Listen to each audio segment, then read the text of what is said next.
Okay, thanks everyone for joining in for our very first Silicon Chat. My name is Atula Bogada. I'm the lead organizer of Melbourne Silicon Beach. It's a bright and beautiful morning in Melbourne today. It's about 22 degrees, but it's going to be a hot day. And on the other side of this Zoom chat, this is a new series of podcasts as well as video chats that we're going to start today called the Silicon Chats.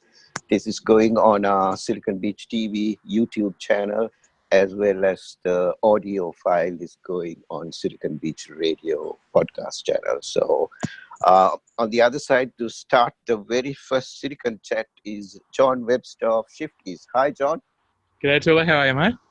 Good, good. It's a brilliant day, isn't it? It's magnificent. I think we both decided to move outside and run our podcast from here. So apologies for the low tech and the bird noises and goodness knows what else you can get. It's all part of doing a startup from the beach. You know, you're actually close to the beach, aren't you? Where are you in Melbourne? Yeah, I'm in Moorabbin, so we're not too far away. About 4 or 5k from the beach. Okay, so I see it on my bike rides quite a bit when I pedal down that way. Yeah, there you are. Silicon Beach, you know, we are actually on the beach. That's why our office is going to be in St. Kilda, not far away from St. Kilda Beach as well. So there you are. So let's dive straight into it. I like to start from the very beginning, John. You're one of the pirates of Silicon Beach because you're actually the only real life founder who's in the team. You know, others are like myself. I'm a founder. Tragic, you know. I joined Silicon Beach to start my startup, but never really launched it. And there are others who are mostly small business people or people who want to start their startup, but you're the only one who's actually running a startup, which is Shiftiez. But before we get into Shiftiez, can you tell us about what drives you from childhood? Is there anything, do you come from an entrepreneurial family, or what sort of drives you? I wouldn't say I come from an entrepreneurial family, but my mother was always very, very keen on teaching us how to be independent. Our family lost my father when I was a teenager, a young teens, and she really stepped up. She'd had that traditional route where she quit her job when she was married and then had kids. So she went back to school, learnt the basics, a really base level version of finance. You know, she put money in envelopes for each and everything that she needed to pay for, like gas and electricity and whatever. And so as kids, we saw that, you know, she taught us that, she showed us that.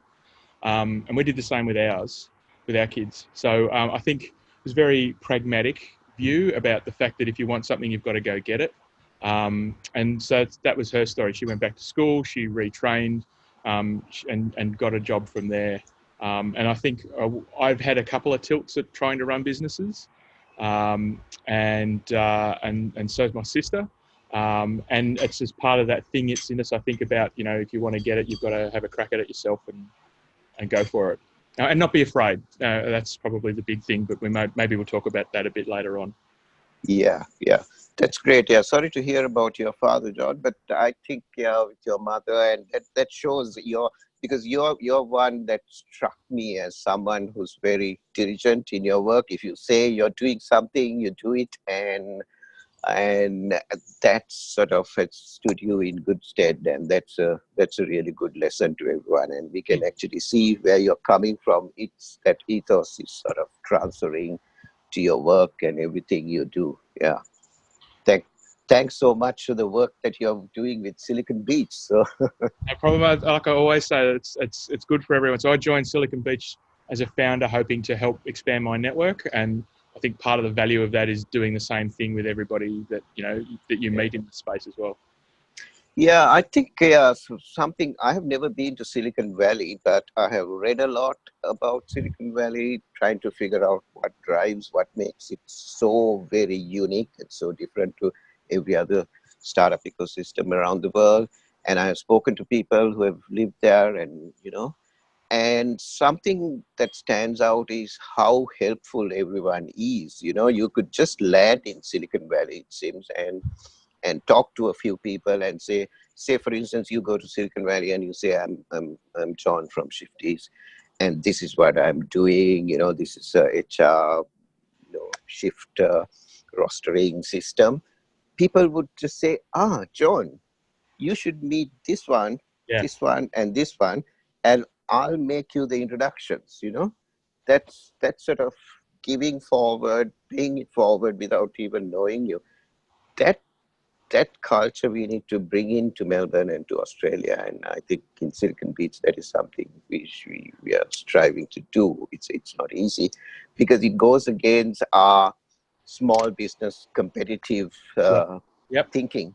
Whereas, okay, it is everyone is out to get everyone else because we are in a small population and everyone knows everyone else. So we are scared, but we need to think that there's a whole world out there. So, what are your views on that, John? How can we bring that mentality here?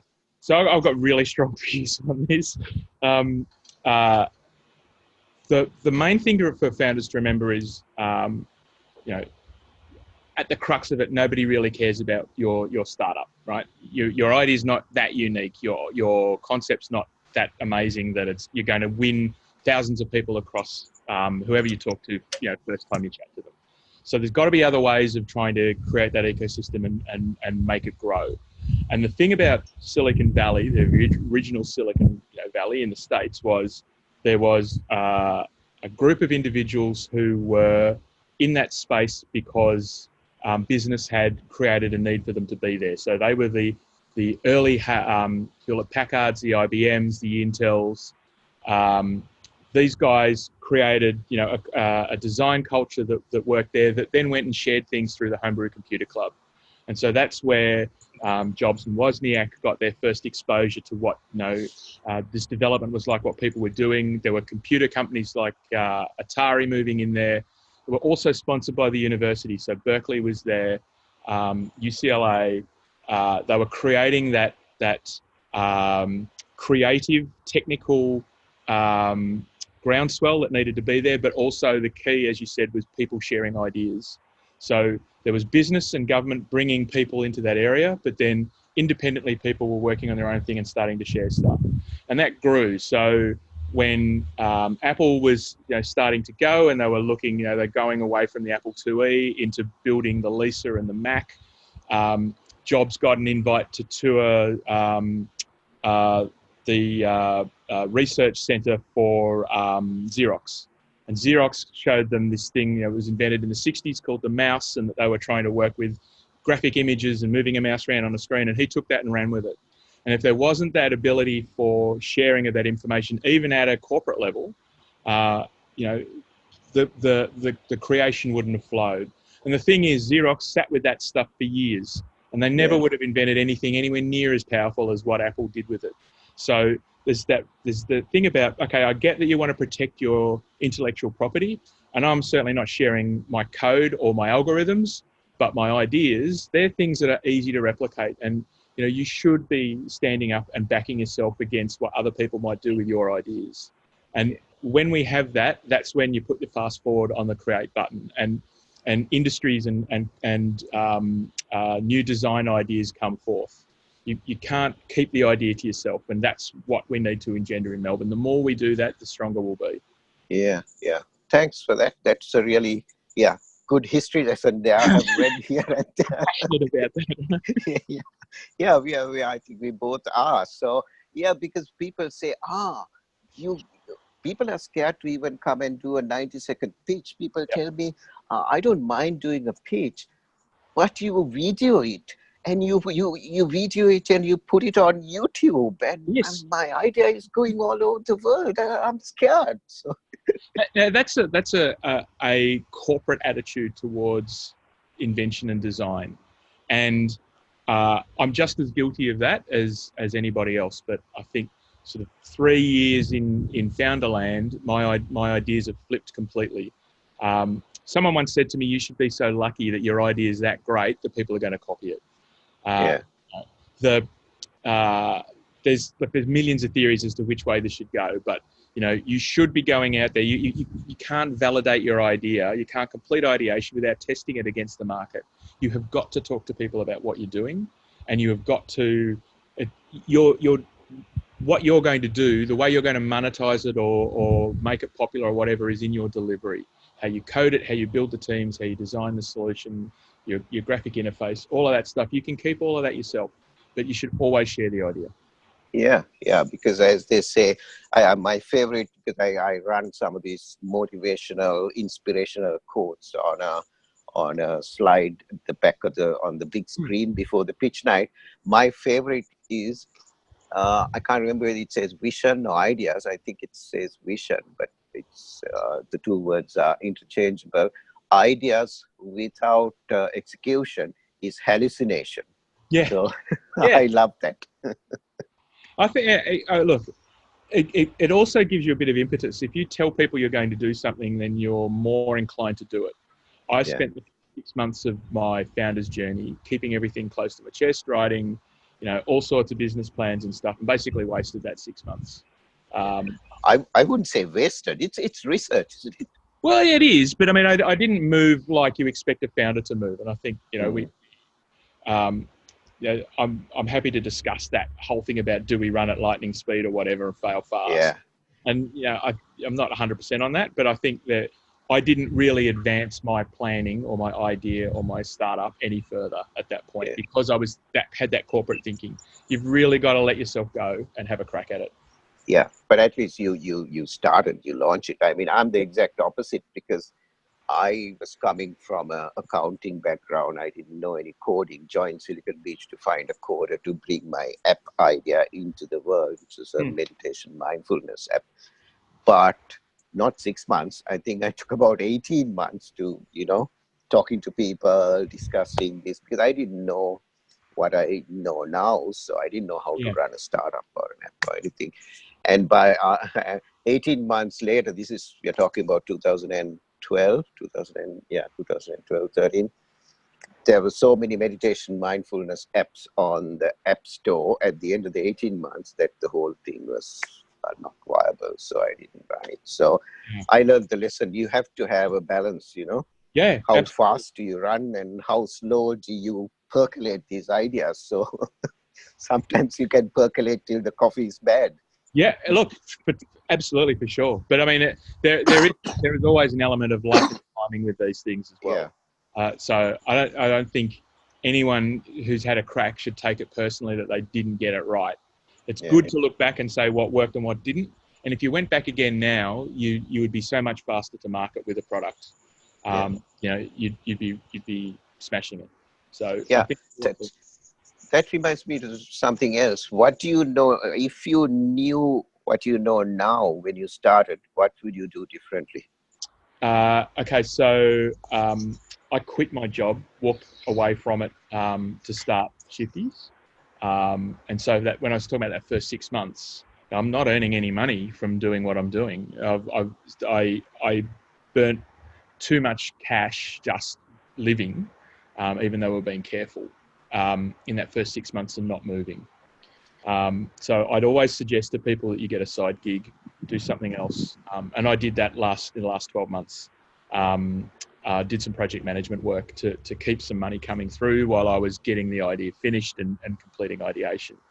And it's great hearing stories about people that turn something into a product in 6 months and they're making money off it. That was my plan.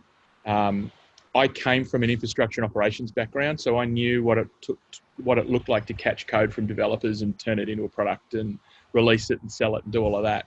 But things take a lot longer than you plan, even if you know your market well. And there might be missteps. You might get a developer who doesn't work with you, or a business partner that doesn't work with you, or whatever, and you've got to take time to extricate that and then start planning again. So I think keeping cash flow going while you're starting up is good. The reasons I quit and just started were twofold. One, the company I worked for, in the terms of the contract, they basically owned any IP I developed, and I wasn't giving it to them. So I had to leave there regardless. But what I should have done was find some other work while I got this going. And you've got to take care of that cash. So I think the big learning for me was it's never as fast, and you've got to keep the money coming in order to keep it going. And it just gives you more runway so that you've got time to develop, your product.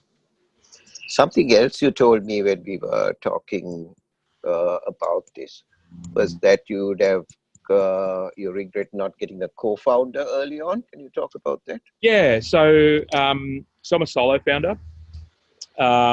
Solo founding is tricky. Yes, you get more of the pie, and that's not really why I did it. I kind of thought that I knew enough about most things as a generalist to get away with doing stuff on my own. The challenge is you've got no one to bounce ideas off. So if you're thinking of going one direction and you're not really sure, and there's no one really to ask because there's no one sharing that trenches knowledge with you about where the company's at. And the other thing is that being a founder is a roller coaster ride, and I know everybody says it,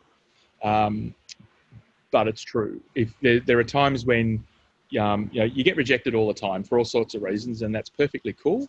But sometimes that adds up, and you sit there going, "Oh my God, pardon me, I've Bless you. it's all this dust running around here. I've been they've said no. I was really hanging out for them to say yes. So much was riding on it. Blah blah blah blah blah. Or I'm running low on money, or I'm this, or I'm that. And there's no one there to help pick you up. And we all have flat days. And there's a lot of talk now about mental health for founders, and I don't think enough's being talked about it. I think some leading founders, some well-known founders, are starting to discuss that, and investors, and I think that's really, really healthy. But having another co-founder there helps with all of that stuff. The point I'm at now is my business plan, my model. What I've done is too far developed to bring someone on and say they're a co-founder. They haven't been there at the start to do that, so they would. But I'm looking forward to hiring people and having other people to bounce things off. Yeah. So what helped you? I know you you won a pitch night and got a 12 months of co-working at Creative Cubes. Did that help? Did that help in any way? It did. So being in a co-working space makes a big difference to just your day-to-day stuff, and even just working from here. I can't always find a quiet spot to have a phone call or whatever, and you don't want the dog barking while you're trying to make a business call. So having those are good, but I think you need to make sure that you find yourself in a co-working space where you've got people who are in your tribe.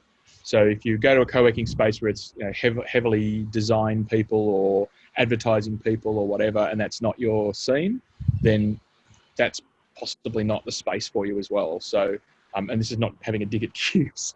Cubes was great. The staff there were really really helpful. They've got a concierge team that get involved and walk past and see what you're doing. But not all of us are extroverts either. So I think there is a part of that there where you can share a few ideas. People and the tables next to me knew what I was doing. But really to be in it to win it with people that you're swapping ideas with and stuff, co-founders is a healthy thing to do. And I should add too, investors will often look at single founders as being too risky. And I think they also start saying, I think once you get maybe over 3 or 4 founders, that it's starting to get a little bit difficult as well, because there's too many chiefs, not enough Indians. Yeah. I've heard that investors are a bit scared to invest in solo founders because what happens if you get run over by a bus? Yep. But I mean, look, I mean, the thing is though, that the founder is the one that creates the energy and the drive to create the output. President of the ACS was saying last week that tech is relatively, tech's just a way of getting things achieved. Anyone can create tech, and that's no offense to the hardcore developers out there, but it's the people who can shape a business, to have people come and work for them, to push that idea out. They're the ones that create the businesses. And we talked about Apple. It's an extreme example, but Steve Wozniak was an incredible tech. Like, he was building things that people hadn't thought of before. but Steve Jobs is the guy that gets all the credit for Apple, right? Yeah. It's personality that brings it in that actually drives it. So you've got to have it there. You've got to have that individual around you anyway when you're starting a business. So I think, the bust risk is part of it, but it's probably a small part of it. Yeah, yeah. I suppose marketing, sales and marketing, and Steve Jobs was the marketing guy, really. So he really he was sorted. the guy leading the circus, wasn't he? He was Mm. the one standing in the middle and telling everyone to roll up. Yeah, He yeah. did well. So let's get to the nitty gritty. I think we went round the circle, which shows that I don't have any experience doing this sort of thing. So there's no structure. So I'm not helping you. But that's good. That's good. We're sort of fumbling our way through. Let's come back to Shifties Yep. and explain to us, the viewers and the listeners, what Shifties is and what it does. And feel free to share a screen share, whatever you want to do to explain, as long as you don't give away your IP. That's fine. So tell us about. Keep in mind, it's going on the podcast as well. So our podcast listeners at this point, if John is going to share his screen, they have to watch the video. For that, we'll share the video link to YouTube in the show notes of the podcast. So take it away, John. It's all about Shifties now. Okay. Well, I can do this without showing the screens because we've got screens online on our website. So All right. Okay. if that works. Mm-hmm. Shifties is a service designed to humanize rosters. That's our pitch. And by humanize, we see a gap in the market because of the existing scheduling solutions that are there for building rosters for companies. They're based on all sorts of complicated ways of scheduling people, but they don't actually involve asking the staff in what their schedule looks like. So my wife's a nurse.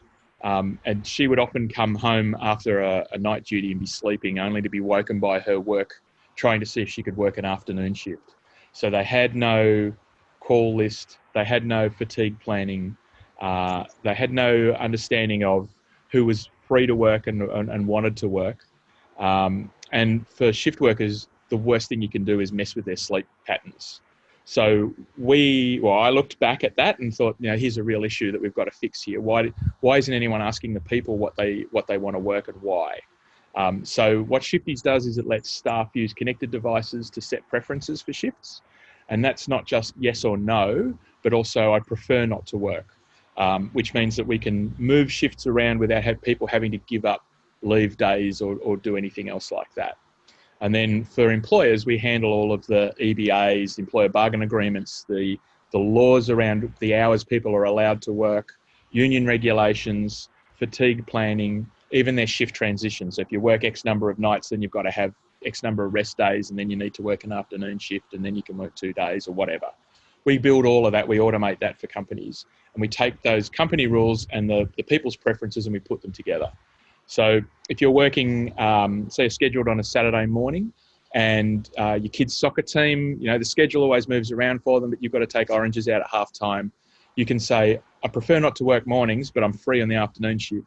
If we've got the capacity there, we'll flip you with someone who's going to be working that afternoon shift and off you go, penalty free. So that means you don't have to phone around, because I know one of my daughters works casual part-time basis, and half the time she's on the phone trying to find someone to replace. So this, my goodness, it takes away a lot of pain for employer as well as for employees.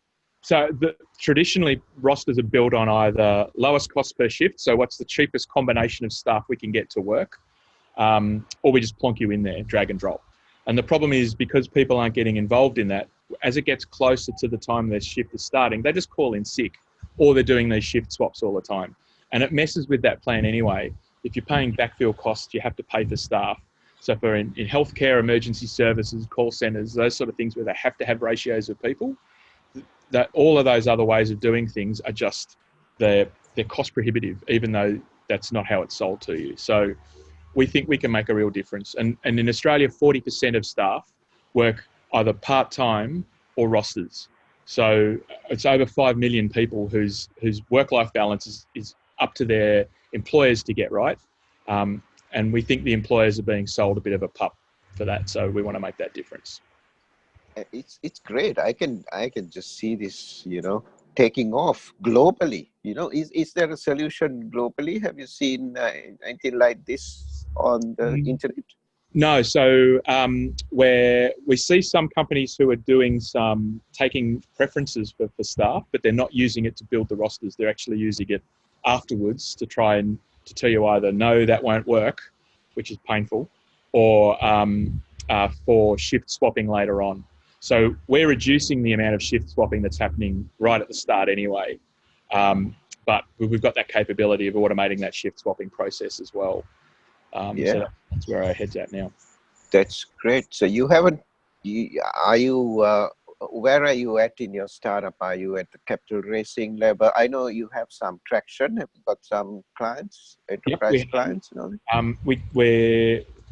We can't say who our clients are. We haven't got agreements with them for that. And with employment stuff like this, sometimes that can be a little bit tricky. They've got to balance how that message is managed to their staff as well. But we are commercial. We're working with a number of organisations. We're in the call centre and service desk space.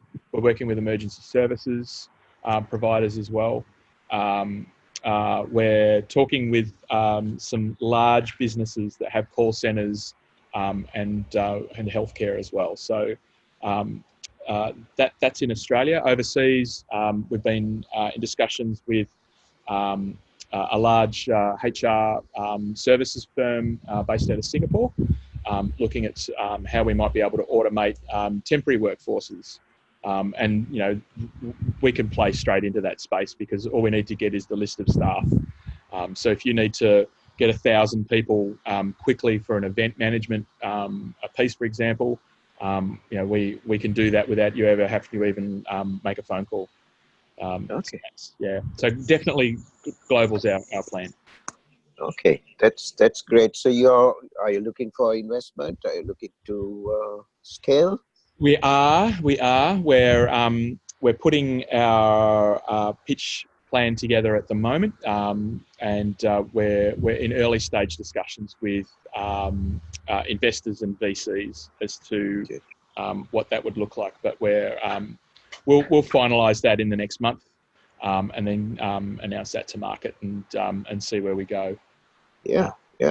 That's something that we could help with. I mean, it's hard going in cold and trying to get interest from investors and VCs and all that. So that's an area that I'm interested in. As Silicon Beach, we can give founders like yourself warm introductions. So that's if we say like, okay, this startup is now investable and Silicon Beach can recommend this founder, well, then that's half their work done for them, because then they can take it from there. So like both of us went to Melbourne Angels lunch last Friday, and that was, would you say that was useful?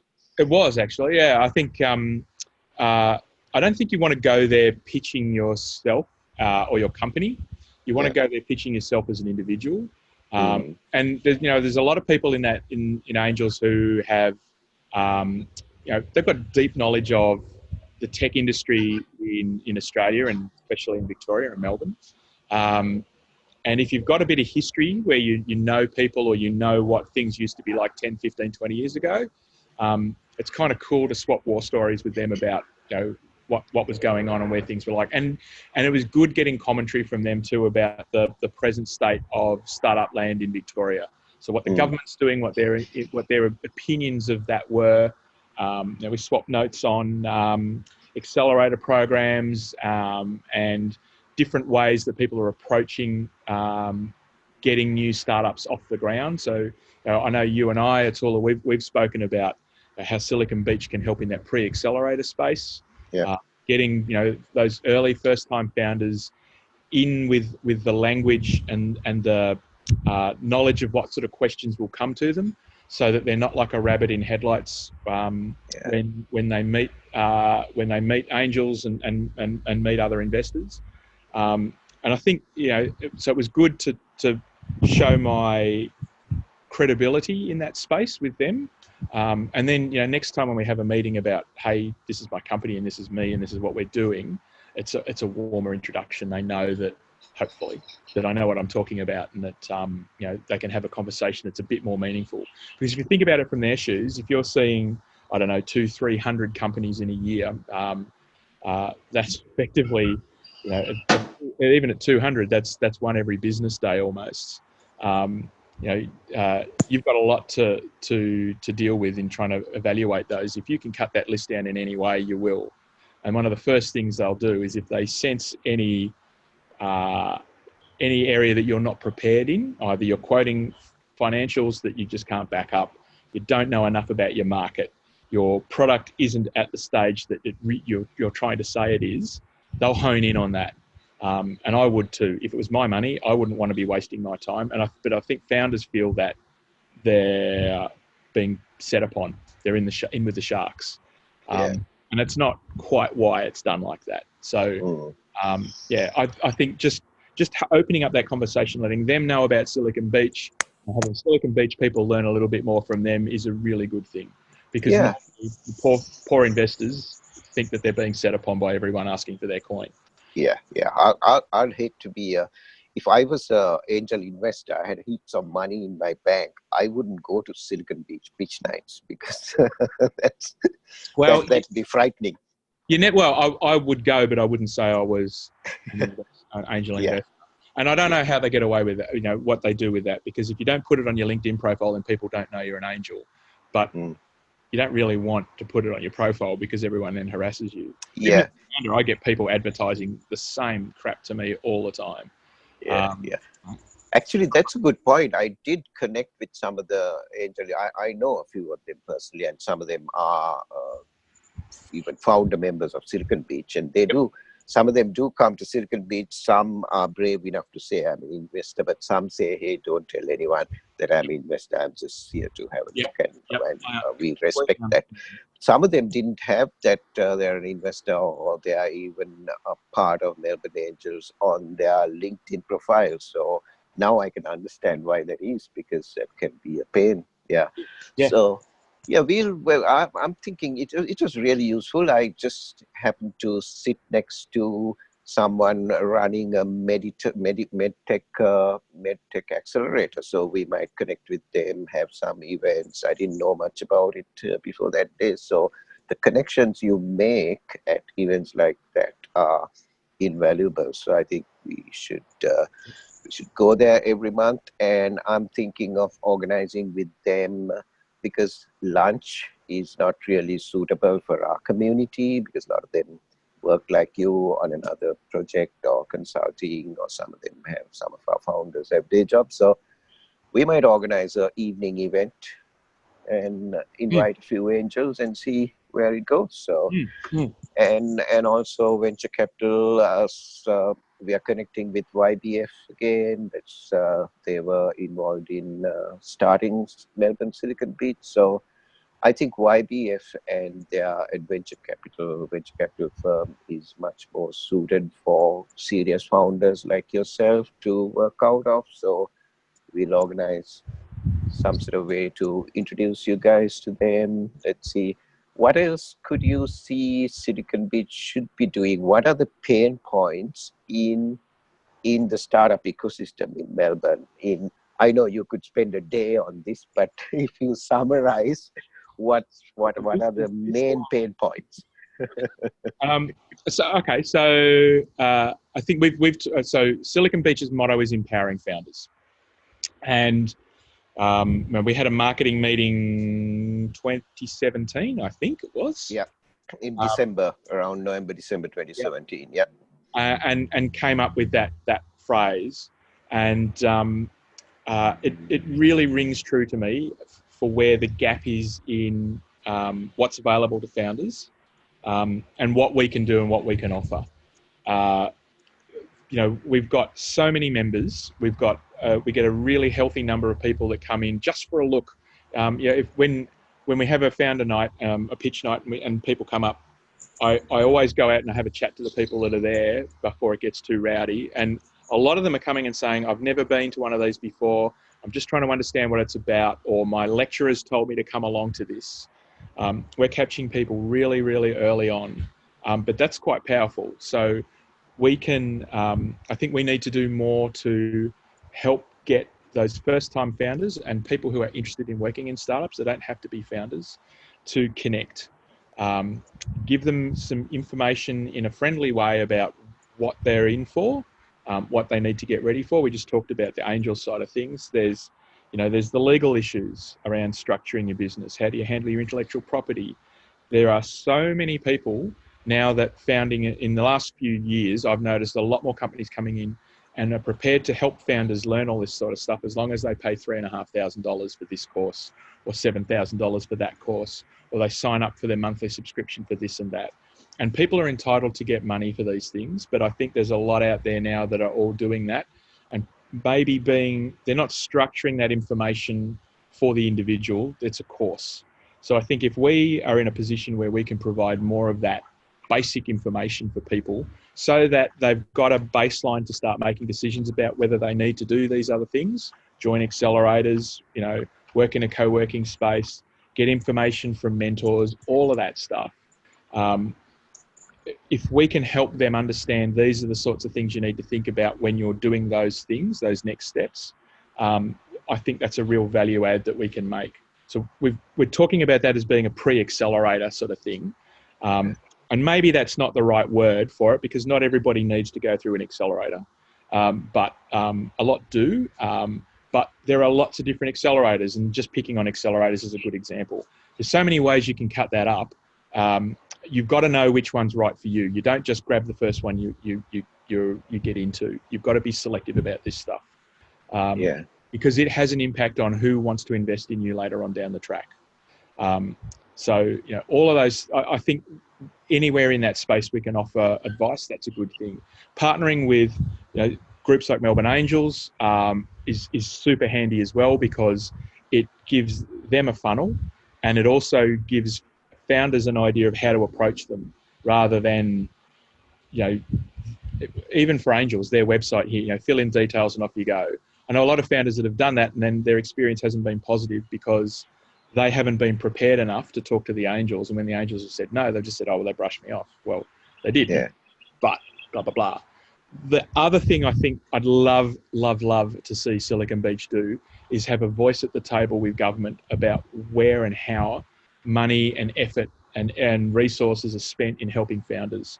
Because I personally don't feel that is being done well enough. I think there are too many people who are connected to government in some way or another, or individuals with their own corporate agendas that are siphoning that money away. So how do we get louder at the table to say, hang on, there's another alternative view here and maybe that needs to be helped?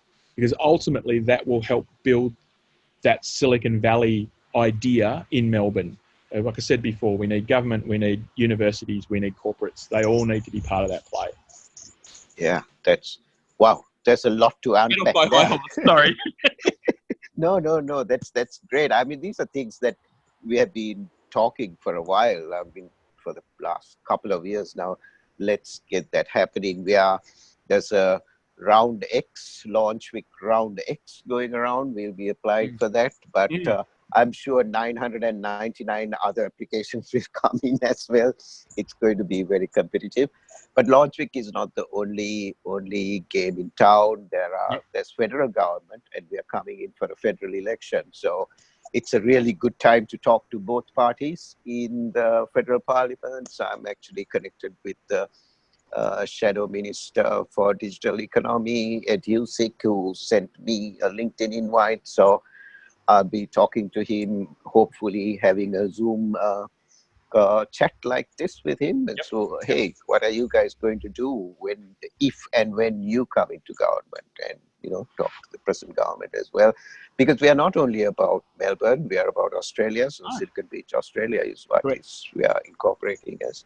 But Melbourne is important because it's our home here, home base. So I think we need to, education is the key. That's what I could hear from what you were saying, because there's a gap in education despite all these courses and so many accelerators being funded. I think pre-accelerator is a good name for lack of a better word. If you can find a better word, we'll find it, because I don't want to compete with all the accelerators out there, but actually be a feeder, like, I mean, get the founders coming in to some sort of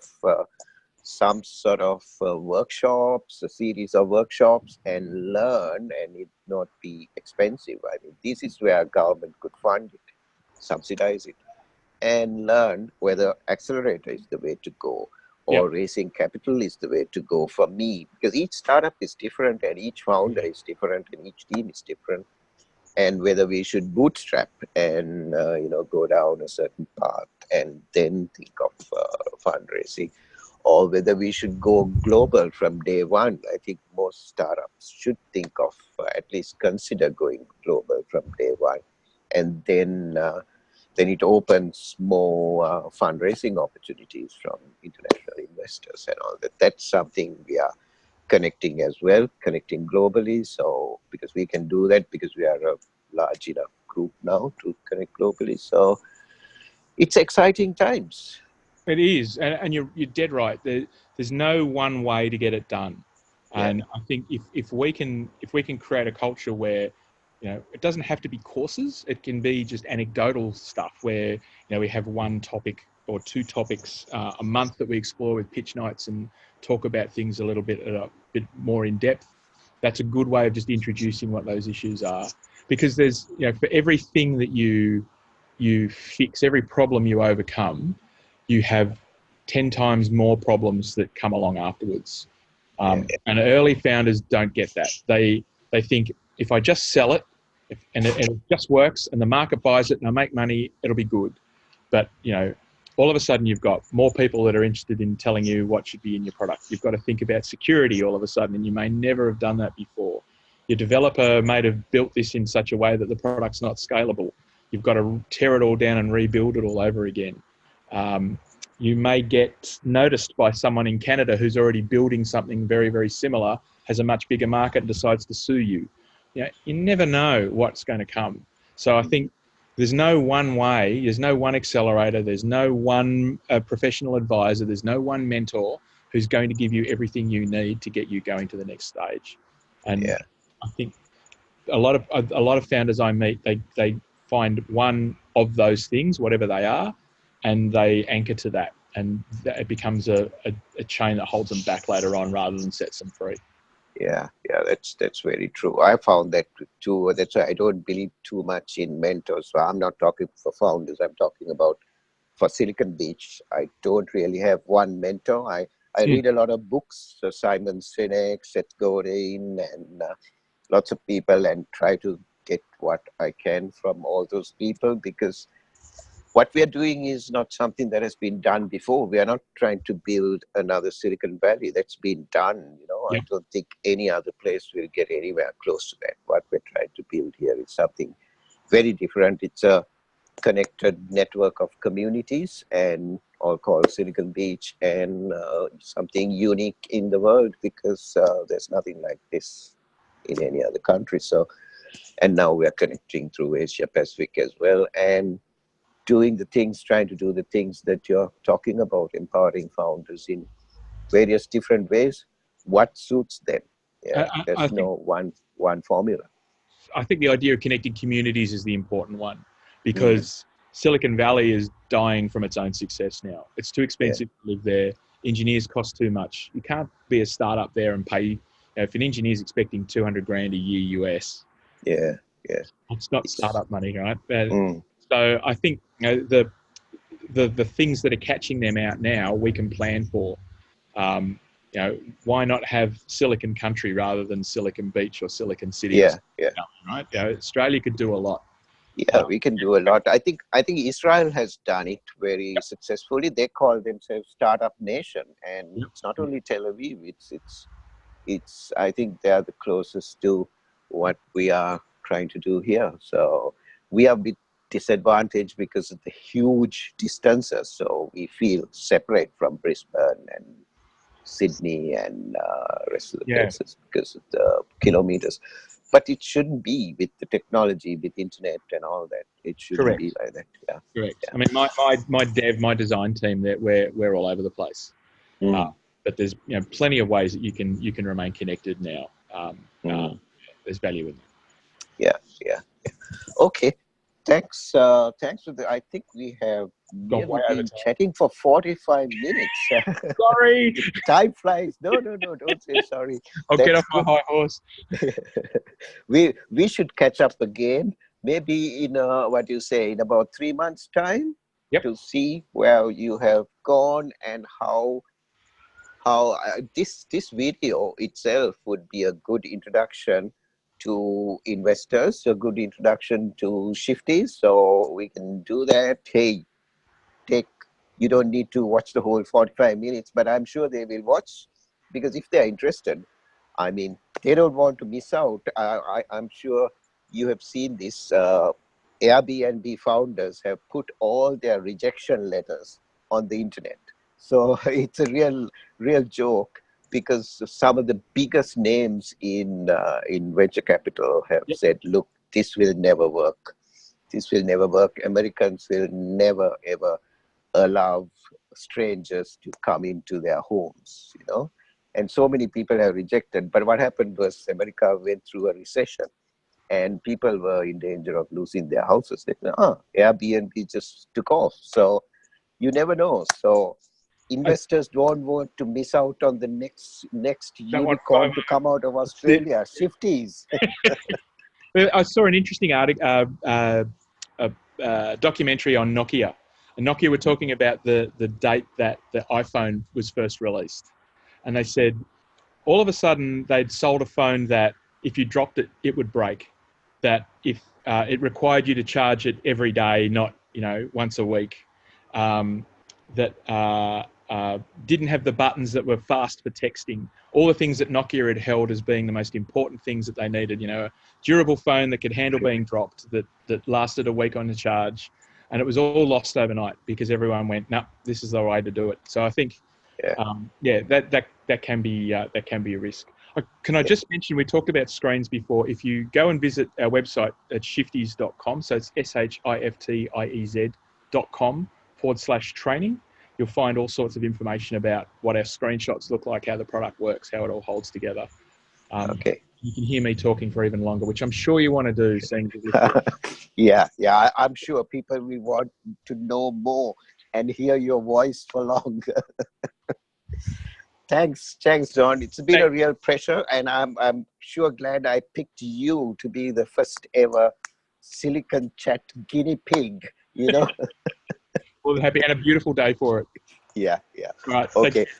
I'll stop the recording there, but keep on stay online. I need to ask you a few more things. So you can check the links. We'll put the links to Shifties and everywhere, other places that we mentioned.